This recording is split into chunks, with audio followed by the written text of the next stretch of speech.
छत्तीसगढ़ कांग्रेस में बदलाव की सुगबुगाहट तेज हो गई है। सियासी हलकों में चर्चा है कि जल्द ही प्रदेश अध्यक्ष दीपक बैज हटाए जा सकते हैं और उनकी जगह पर किसी नए नेता को प्रदेश संगठन की जिम्मेदारी दी जा सकती है। कांग्रेस आलाकमान ने इसे लेकर कमेटी का गठन किया है और इसे लेकर जाहिर सी बात है सियासी बयानबाजी का दौर भी शुरू हो गया है। रिपोर्ट देखिए।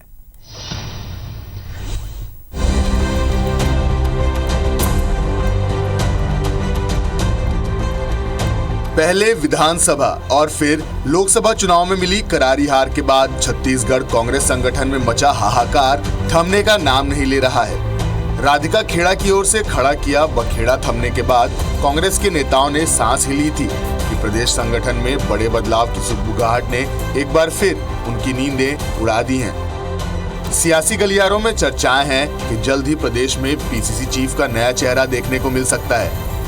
सूत्रों के मुताबिक छत्तीसगढ़ कांग्रेस में बदलाव की कवायद तेज हो गई है। पार्टी संगठन दीपक बैज की जगह अब नए लीडर की तलाश में जुट गया है। छत्तीसगढ़ का विधानसभा और फिर लोकसभा दोनों चुनाव कांग्रेस ने दीपक बैज के नेतृत्व में लड़ा था, लेकिन पहले विधानसभा और फिर लोकसभा चुनावों में कांग्रेस का प्रदर्शन बेहद खराब रहा। पहले विधानसभा चुनाव में हार के बाद कांग्रेस को प्रदेश की सत्ता से हाथ धोना पड़ा था। पार्टी को उम्मीद थी कि वह लोकसभा चुनावों में शानदार प्रदर्शन कर विधानसभा चुनावों में मिले जख्मों को भर लेगी, लेकिन लोकसभा चुनाव में पार्टी का और भी बुरा हाल हुआ और वह महज एक ही सीट पर सिमट कर रह गई। इसी के बाद से दीपक बैज संगठन में कमजोर होते चले गए और उनके लिए एक के बाद एक मुश्किलें खड़ी होती चली गईं। साथ ही साथ राधिका खेड़ा की ओर से खड़े किए गए बखेड़े ने उसमें घी डालने का काम किया। दोनों चुनावों में खराब प्रदर्शन के बाद कांग्रेस ने कप्तान बदलने की ठान ली है और इसके लिए पार्टी ने एक कमेटी का गठन किया है जो रिपोर्ट तैयार करेगी।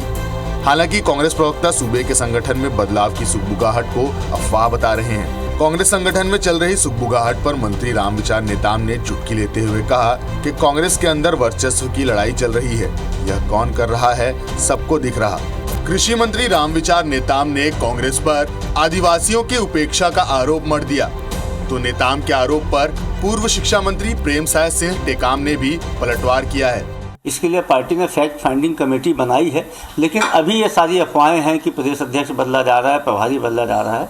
अब ये निर्णय लेने का काम पार्टी नेतृत्व का है, लेकिन अभी तक संगठन के पास ऐसी कोई जानकारी नहीं है। अब बलि का बकरा अभी वर्तमान में जो हमारे आदिवासी समाज के नेता हैं वो कांग्रेस के अध्यक्ष हैं, उनको बना रहे हैं। इसके पहले मोहन मरकाम को बलि का बकरा बना करके उनको हटाया गया। प्रेमसाय जी को धकिया करके निकाल दिए, उसी का तो नतीजा रहा। आदिवासियों के मामला में तो रामविचार जी नेताम माननीय मंत्री जी को बोलना ही नहीं चाहिए उनको। कांग्रेस पार्टी की सरकार जब थी यहाँ पर तो हमारे आदिवासी जो विधायक है वरिष्ठ, उनको प्राधिकरण में उनको अध्यक्ष बनाया गया, उपाध्यक्ष बनाया गया। भारतीय जनता पार्टी के समय में आदिवासियों को अपमान किया जाता है, उनका अपमानित किया जाता है। तो अभी जो वर्तमान में जो मुख्यमंत्री हैं, जब ये पार्टी के अध्यक्ष थे तो अब विश्व आदिवासी दिवस के दिन ही मतलब उनको हटाया गया आगे। ये भारतीय जनता पार्टी के चाल चरित्र और चेहरा है।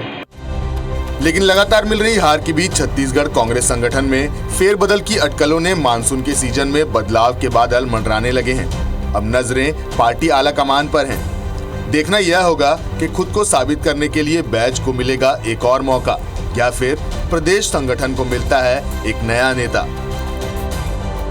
Bureau report IBC 24।